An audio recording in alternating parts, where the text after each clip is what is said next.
अजमेर दरगाह में मंदिर होने के दावे के मामले में अब अगली सुनवाई आगामी 24 जनवरी 2025 को होगी। इस दौरान अलग अलग विषयों पर बहस के साथ ही पक्ष को रखने और नहीं रखने के साथ ही दावे को खारिज करने की अर्जी पर भी बहस की गई।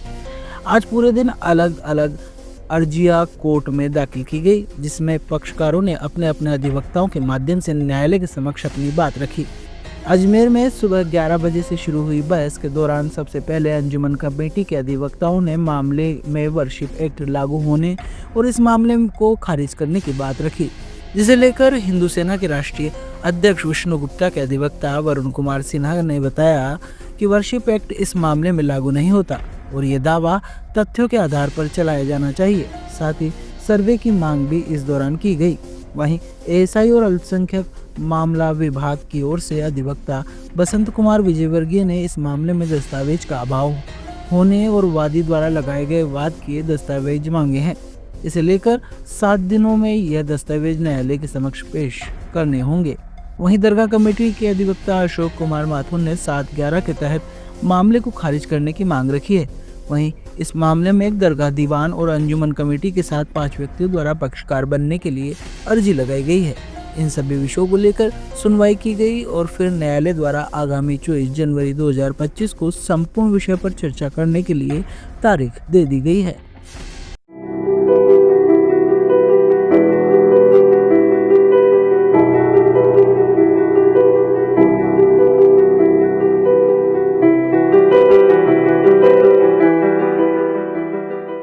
जितनी भी 110 की एप्लीकेशंस लगी हैं उनके जवाब के लिए 24 जनवरी, जो 7/11 की अर्जी लगी है उसके जवाब के लिए भी 24 जनवरी। कोई एडवर्स ऑर्डर नहीं हुआ है, जो थे केवल जवाब के लिए गए हैं। 24 जनवरी को इनका जवाब पेश होगा। सभी का जवाब पेश होगा। जितनी भी अर्जियां हैं सबका जवाब पेश होगा। ओनली बस इतने, बस केवल जवाब। कितनी अर्जियां पेश हुई है? 5 110 की अर्जियां हैं, एक 7/11 की अर्जी है। 7/11 किसने लगाई है? 7/11 की दरगाह कमेटी की तरफ से लगी गई है। क्यों लगाई गई है सर? उसमें ग्राउंड्स वही उठाए गए, वर्शिप एक्ट के अंदर नहीं आता ये, वर्शिप एक्ट के अंदर नहीं आता ये, तो वो उनका मेन ग्राउंड है। एक 80 सेक्शन 80 की पालना नहीं करी गई है, यूनियन गवर्नमेंट को पार्टी नहीं बनाया गया, तो ये सारे ऑब्जेक्शन हैं। ठीक है। अच्छा, केंद्रीय अल्पसंख्यक विभाग और उनकी तरफ से क्या अपील खारिज करने के लिए भी उनका भी यही है कि आपने यूनियन ऑफ इंडिया को पार्टी नहीं बनाया, आपने डिपार्टमेंट को बनाया, और ना सेक्शन 80 का आपने नोटिस दिया है जो मैंडेटरी होता है, ना कंडोनेशन है, तो उस आधार पर भी इसको खारिज किया। अगली सुनवाई 24 जनवरी। आज सुनवाई हुई। माननीय मनमोहन सिंह चंदेल जी की अदालत ने आज सुनवाई हुई है। जो सभी पक्षों को नोटिस जारी किए गए थे उनके भी जवाब आए, रिप्लाई आए, और हमारी जो मांग थी एएसआई सर्वे की जो मांग थी, जो एप्लीकेशन है उसको हमने अलाउ करने की मांग की। माननीय अदालत ने हमारी बात नोट की है और वर्शिप एक्ट की भी आई, तो हमने माननीय हमारे वकील वरुण कुमार सिन्हा और योगेंद्र ओझा जी ने माननीय अदालत को संतुष्ट किया और बताया कि यहाँ वर्शिप एक्ट यहाँ नहीं लागू होता है। अजमेर दरगाह एक्ट से भी ये वार्ड है, बाहर है, लिहाजा हमारी एएसआई सर्वे की जो एप्लीकेशन है वो अलाउ किया जाए और वहाँ सर्वे हो तो कम से कम ये पता तो चले शुरुआती स्तर पे कि वहाँ पहले संकट मोचन महादेव मंदिर था या नहीं था। ये तो बात की बात है, सारा केस चलेगा, ओपन चलेगा, वो ट्रायल की बात है। तो मुस्लिम पक्ष की ओर से वर्शिप एक्ट पे आए, तो वर्शिप एक्ट के बारे में फिर बता दूं कि सुप्रीम कोर्ट ने जो कहा है, जो 18 याचिकाएं हैं उसमें कहीं से भी अजमेर दरगाह का कहीं जिक्र नहीं है।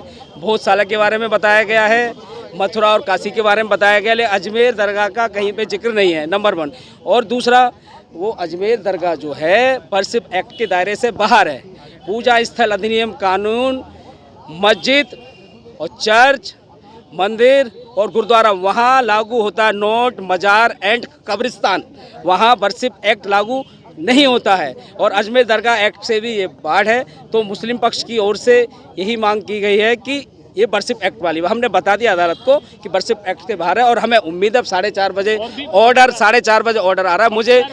मुझे उम्मीद है कि जो ऑर्डर है वो हमारे पक्ष में आएगा और सर्वे का आदेश आएगा और दूध का दूध और पानी का पानी, ये पता चलेगा कि वहाँ महादेव मंदिर, संकट मोचन महादेव मंदिर था और अजमेर दरगाह वो नहीं है। पक्षकार बनाने की बात भी जो है अंदर चली, अलग अलग जो वादी है उनके ऐसे लोगों ने इंटरवेंशन एप्लीकेशन फाइल की है कि पक्षकार बनने के लिए, वो बात की बात है, वो कोर्ट उनको बाद में डिसाइड करेगा। पहले जो है हमारा ASI सर्वे का मामला है, उस पर डिसाइड होना है। हमने अदालत को समझाया है कि भाई क्या है, ASI सर्वे जाना चाहिए, हमारी एप्लीकेशन अलाउ की जाए, जो पेंडिंग है उसकी बात की गई है और अदालत ने पॉइंट नोट किया कि अब देखते हैं 4:30 बजे क्या ऑर्डर आता है। मुझे उम्मीद है भगवान और महादेव हमारे साथ हैं, फैसला हमारे पक्ष में आएगा। उन्होंने भी एक वन टाइम का प्रार्थना पत्र प्रस्तुत किया था पार्टी बनने हेतु, और कुछ अन्य पार्टियों ने भी अपना प्रार्थना पत्र प्रस्तुत किया था।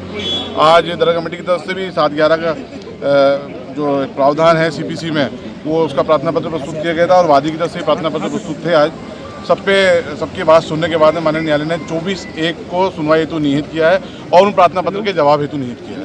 इसके अलावा किसी प्रकार का कोई आदेश या कोई इसमें टिप्पणी नहीं। सर्वे को लेकर भी हुई है क्या? देखिए, सबने अपनी बहस के दौरान सब सारी बातें आती हैं, बहस के अंदर सारी बातें रखी गई थी अपने, और सबने अपने ऑब्जेक्शन भी रखे थे, लेकिन न्यायालय ने बिना किसी टिप्पणी करे सबके जवाब के लिए और क्या नाम है अगली सुनवाई के लिए 24/1 को इस तारीख को निहित किया गया है। एक सेकंड, जो है मेरा क्लाइंट जो है एडवोकेट है, तो उनका मानना ये है कि ख्वाजा साहब की आस्था में जो है वो डेवोटी हैं, तो इसलिए जो है ये विवाद जो जिस तरीके से कम्युनल सीन दे रहा है, लोगों के दिलों में शक पैदा कर रहा है, इस चीज़ को लेके, इस विवाद को लेके 1 Rule 10 एप्लीकेशन डाले हैं कोर्ट में कि कोई भी जगह अगर आपकी नॉलेज में हो, पब्लिक डोमेन में हो, तो उस जगह को जो है आप डिक्लेरेटिव सूट डालते हैं तो 12 साल जो है लिमिटेशन एक्ट है।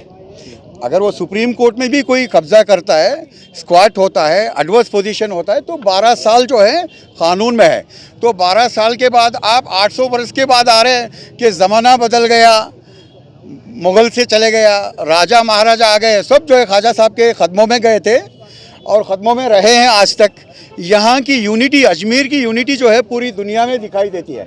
जो हिंदू मुसलमान की यूनिटी है वो एक एग्जाम्पल है, उसको नज़र ना लगे, इस वजह से हम कोर्ट में जो है डाले कि इसको खारिज करो, डिसमिस करो, ये मेंटेनेबिलिटी नहीं हो सकता है। किसकी ओर से डाला गया? इमरान, ये एडवोकेट बाय प्रोफेशन हैं, उनकी ओर से डाला गया। अब इसमें क्या रहने वाला है? तो अभी आगे वाले को हमने नोटिस दिया है, उनकी भी सुनवाई होगी, उनका भी जवाब होगा, फिर जो है आगे जो है कोर्ट अपना निर्णय लेगा। कम्युनल हार्मी बनी रहे इसीलिए डाला केवल आपने? जी, कम्युनल हार्मी बनी रहे बिल्कुल। कम्युनल हार्मी जो ख्वाजा साहब की जो, देखिए ये मामला ऐसा है, अभी सुप्रीम कोर्ट इसको क्यों सीरियसली लिया था कि आगे जाके जो है कम्युनल हार्मी जितने वक्फ लैंड के ऊपर आप उठा लेंगे, मंदिर बनी है, और बहुत सारे मंदिरों में आज भी जो है ये ख्वाजा साहब का नहीं है, बहुत सारे मंदिरों में अतिथि देव बना के उनको बुलाए थे, वो साथ में थे, देव देवता के साथ में थे, वो चीज़ को हम मानना है।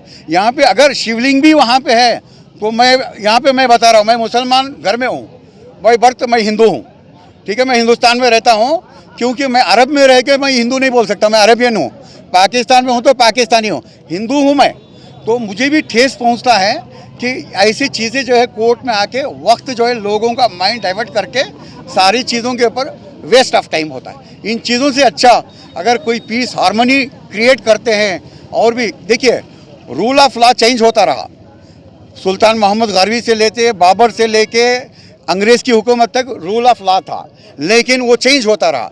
ख्वाजा साहब का जो है वो लॉ ऑफ लॉ है, सबके लिए रहेगा, वो हमेशा कायम रहेगा। आपका नाम? मेरा नाम Hussain Moin Farooq, advocate, supreme court.